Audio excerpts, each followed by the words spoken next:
ನಮಸ್ಕಾರ ರೈತ ಬಾಂಧವರೇ, ನಾನು ನಿಮ್ಮ Basavaraj Keran organic private limited Davangere ವತಿಯಿಂದ ನಾವಿವತ್ತು ಗುಡಾಳಲ್ಲಿ ನಾಗರಾಜ್ ಸರ್ ಅವರ ಅಡಿಕೆ ತೋಟದಲ್ಲಿ ನಮ್ಮ ಕೆರನ್ ಪ್ರಾಡಕ್ಟನ್ನು ಭೂಮಿ ಉಪಚಾರ ಮಾಡಿಸ್ತಾ ಇದ್ದೀವಿ.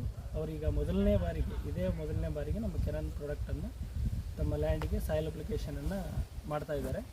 ನಮ್ಮ ಗೈಡೆನ್ಸ್ ಪ್ರಕಾರ ಈಗ ಅವ್ರ ತೋಟದಲ್ಲಿ ಆಲ್ರೆಡಿ ಬಸಿಗಾಲುವೆಯನ್ನು ತೆಗೆಸಿದ್ದಾರೆ. ಈ ವರ್ಷದ ಏನು ಬಸಿಗಾಲುವೆ ಏನಿದೆ ಅದನ್ನು ತೆಗೆಸಿದ್ದಾರೆ. ಬಸಿಗಾಲುವೆ ತೆಗೆಸಿದ ನಂತರ ನೆಕ್ಸ್ಟ್ ಈಗ ಭೂಮಿ ಉಪಚಾರನ ಸ್ಟಾರ್ಟ್ ಮಾಡ್ಕೊಂಡಿದ್ದಾರೆ.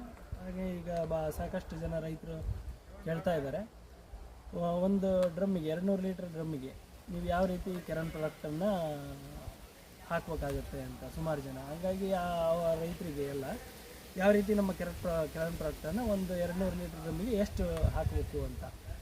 ಈಗ ನಮ್ಮಲ್ಲಿ ಏನಿದೆ ಬಾಸ್ ಅಂತಕ್ಕಂಥದ್ದೇನು, ಒಂದು 200 ಲೀಟ್ರ್ ಡ್ರಮ್ಮಿಗೆ ನೀವು ಬಾಸನ್ನು ಹಾಕಬೇಕು ಅಂದರೆ 1 ಲೀಟ್ರ್ ಬಾಸನ್ನು ಅಪ್ಲೈ ಮಾಡಬೇಕಾಗುತ್ತೆ.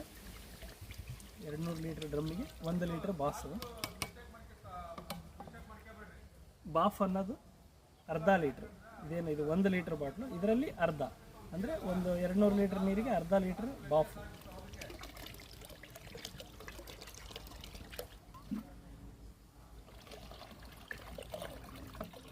ಅರ್ಧ ಲೀಟ್ರ್ ಬಾಫು.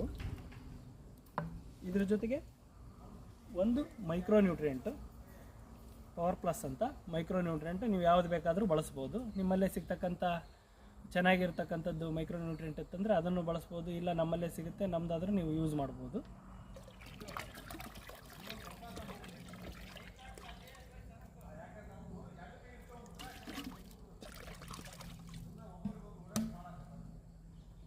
ಅದರ ಜೊತೆಗೆ ಈಗ ರ್ಯಾಪಿಡಾನ್ ಅಂತ ಇನ್ನೊಂದು ಪೌಡ್ರ್ ಇದೆ ನಮ್ಮದು. ಆ ರ್ಯಾಪಿಡಾನ್ ಪೌಡ್ರನ್ನು ರಾತ್ರಿ ನೀವು ಬೆಲ್ಲದಲ್ಲಿ ನೆನೆ ಹಾಕಿ, ಅಂದರೆ 1 kg ರ್ಯಾಪಿಡಾನನ್ನು 2 kg ಬೆಲ್ಲದಲ್ಲಿ ನೆನೆ ಹಾಕಿ ಅದರಲ್ಲಿ ಅರ್ಧ ಭಾಗನ ಒಂದು 200 ಲೀಟ್ರ್ ಡ್ರಮ್ಮಿಗೆ, ಅಂದರೆ ಈಗ ಇದರ ಆಲ್ರೆಡಿ ಇವರು ಬೆಲ್ಲದಲ್ಲಿ ಮಿಕ್ಸ್ ಮಾಡಿ ಇಟ್ಟಿದ್ದಾರೆ.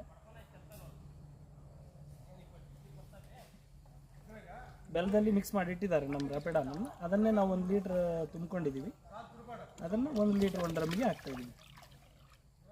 ಅಂದರೆ ಈಗ ನೀವು 1 kg ರ್ಯಾಪಿಡಾನನ್ನು ಯೂಸ್ ಮಾಡಿದರೆ ಅದು 2 ಡ್ರಮ್ಮಿ ಬರುತ್ತೆ, 200 ಲೀಟ್ರ್ 2 ಡ್ರಮ್ಮಿಗೆ. ಹಂಗೆ 1 kg ರ್ಯಾಪಿಡಾನನ್ನು 2 kg ಬೆಲ್ಲದಲ್ಲಿ ನೆನೆ ಹಾಕಿ 2 ಡ್ರಮ್ಮಿಗೆ ಡಿವೈಡ್ ಮಾಡ್ಕೋಬೇಕಾಗತ್ತೆ.